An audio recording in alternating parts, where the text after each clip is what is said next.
Hello and welcome. In this video, I'm going to talk about some tips on how to speak English fluently, especially as a non-native speaker. Number one, don't try to sound intelligent. I know that most non-native speakers have this craze of sounding intelligent with using a lot of hard words and complex sentence structures, when in reality, that strategy does not work because language was invented for one purpose only, to help make sense of thoughts. If your speech defeats that purpose to your listener or to yourself, you are not a good speaker. Use what comes naturally, don't show off. Language is supposed to be like a river. Let it flow. Make mistakes, make a lot of mistakes. It doesn't matter, but keep it flowing. That's what matters. Number two, it is okay to get stuck and slip at times. Even native speakers get stuck and get lost looking for a word they're looking for all the time. I'm sure you've done it too when speaking your own language. If you get stuck, do what you would do in your own language. Think about it. Take a short break. Do that. No problem. Use words like, I think, I mean. Take longer than usual. Use those words as an opportunity to take your time.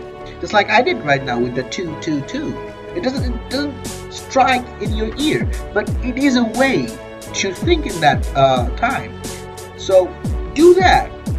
Take longer than usual in conjunctions like and, or, but, and in that time you're thinking, right? So it doesn't have to be very fast, very quick. It is okay to not remember words at certain times. President Obama takes long breaks in between sentences, and he's one of the most effective speakers out there. So taking breaks is not a bad thing to do, like ever. And point number three, use your whole body to speak. Don't sit stiff. Try to speak as naturally as you possibly could. Start with your hands. I've seen a lot of students improve drastically when they start to use hand gestures. Move your hand a little bit when you speak. Try to feel natural. So that way, they feel more natural with the language. And you could do that. You could do that with your shoulders, with your arms, with your feet, whatever you want to do. Just feel natural. And number four, be confident. I know it's easier said than done, but it is the key to everything basically. You have to learn to do it eventually. I know that it's scary to use a language that you are not born into, but remember, it is always possible. I was born in a Khari Bengali family, and I always studied in a Bangla medium school. But I did it, and if I can do it, so can you. Just keep your heads high and keep your ambitions higher. That's what matters. Number five, invent techniques for yourself. Get crazy, go creative, do whatever you want to do. Some people talk in English with their friends. Some people watch movies. Some people listen to music. I used to make long speeches in my free time and deliver them to the audience of bacteria in my toilet. Whatever works, man. Whatever works, works. But you must practice speaking. You must speak the words and listen to them. Like I said, language is not something that you can learn in a formulaic way. It's not in the books. It is in the practice. It is in the communication. It is like a river, again. And the only way to learn is to dive in to the river and bathe into the magic of language.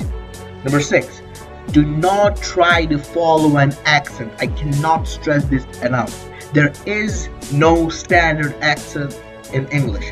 Indian accent is as much accurate as British accent, as much accurate as English accent. I have some 4 or 5 different English accents that I use around people. Just like in Bangla, I would use street language with my friends. I would use formal language in my class presentations. But that does not mean that I cannot speak Bangla. Just like that. You do not have to follow an accent. Just try to be as understandable as possible. Try to speak in a way that people understand what you're saying. And if you can do that, the purpose of language is served and you are a good speaker. Just that. Do not try to sound like certain people. Okay? Just try to sound like yourself. Try to be confident and try to help the people you're talking to understand what you're talking about. Number 7, last but not the least, practice, practice, practice. Language is like a high maintenance girlfriend. You've got to love it and you've got to remind it that you love it constantly. Otherwise, you'll be getting some really angry responses and you don't want that. No. Don't try to decode language into formulas and rules. That will get you into a breakup. Sink into language like someone sinks into love. Slowly, then all at once. Thank you for watching. See you next time.